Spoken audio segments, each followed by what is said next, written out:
नमस्कार दोस्तों, कैसे हैं? एक बार एक जंगल के निकट दो राजाओं के बीच में भयंकर युद्ध हुआ। एक जीता, दूसरा हारा, जैसा कि होता है। तो सेनाएं उसके बाद अपने अपने नगर को लौट गई। तो वहां पर एक सेना का ढोल पीछे छूट गया।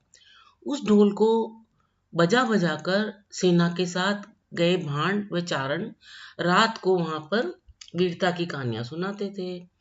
तो युद्ध के बाद में एक दिन आंधी आई। आंधी के जोर से वह ढोल लुढ़कता लुढ़कता एक सूखे पेड़ के पास जाकर टिक गया। उस पेड़ की सूखी टहनियां ढोल से इस तरह से सट गई थी कि तेज हवा चलते ही ढोल पर टकरा जाती और डमाडम डमाडम की आवाज आती। एक सियार उस क्षेत्र में घूमता हुआ आया और उसने ढाल की आवाज सुनी। तो वह बहुत भयभीत हो गया, डर गया। ऐसी आवाज बोलते हुए उसने पहले कभी भी किसी जानवर को नहीं सुना था, इसलिए वो बहुत डर गया और सोचने लगा कि ये कैसा जानवर है जो ऐसी जोरदार बोली बोलता है, डमाडम।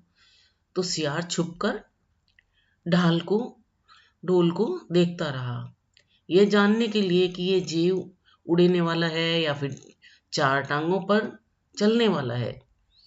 तो एक दिन, रोज सियार ऐसे ही करता, एक दिन सियार झाड़ी के पीछे छुपकर ढोल पर नजर रखने लगा।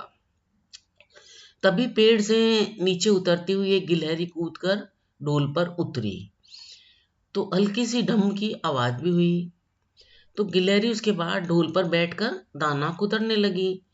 सियार बड़बड़ाया, ओहो, तो यह कोई हिंसक जीव नहीं है, तो मैं भी क्यों डरूं, मुझे नहीं डरना चाहिए। सियार उसके बाद फूक फूक पर कदम रखता हुआ ढोल के पास गया। उसने ढोल को सूंघा, उसको अच्छी तरह से देखा। तो उसको समझ में आया कि इसके ना तो कहीं सिर नजर आता है, ना पैर नजर आता है।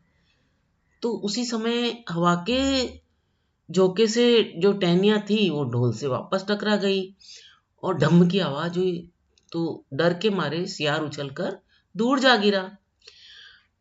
तो मन में वह सोचने लगा कि जब वो उठने की कोशिश करने लगा तो वापस वह यह सोचकर डर गया कि कहीं फिर से ऐसी आवाज तो नहीं आएगी, क्योंकि यह जो है ढोल वो बाहर का खोल है, जीव इस खोल के अंदर होगा अवश्य ही, तभी आवाज आ रही है कि कोई जीव इस खोल के अंदर रह रहा है और वह मोटा ताजा होगा और चर्बी से भरा हुआ शरीर होगा, तभी ये इस तरह की डम डम की जोरदार बोली बोलता है।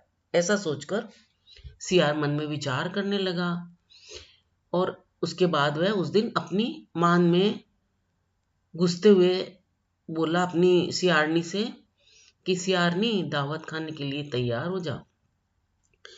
एक मोटे ताजे शिकार का मैं पता लगा कर आया हूं।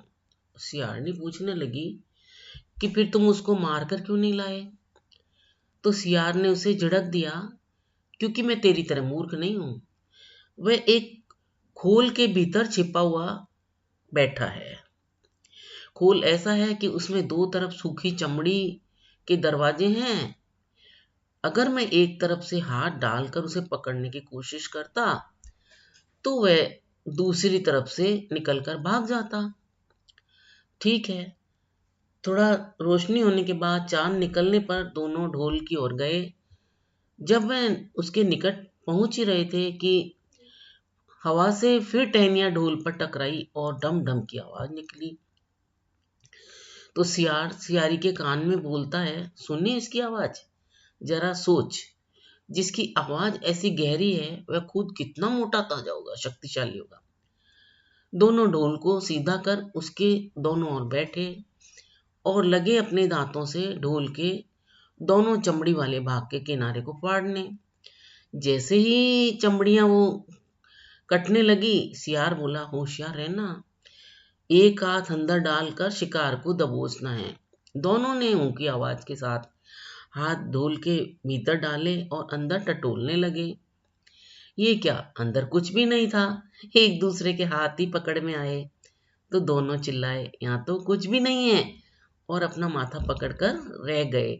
तो दोस्तों, बिना किसी पूरी जानकारी के किसी भी चीज का निर्णय लेना एक मूर्खता होगी, जैसे सियार ने ली थी। और किसी भी भय के अधीन अगर हम कोई बात सोचते हैं या विचार करते हैं तो उसका निर्णय कभी भी सही नहीं होता है। तो दोस्तों, आपको ये कहानी कैसी लगी? अगर कहानी अच्छी लगी हो तो अपने मिलने वालों को अवश्य शेयर करें। आप मेरे इस चैनल पर पहली बार हैं तो इसे सब्सक्राइब भी कर लें, ताकि अन्य नई नई जानकारियाँ, रोचक कहानियाँ आप तक अतिशीघ्र पहुंच सके।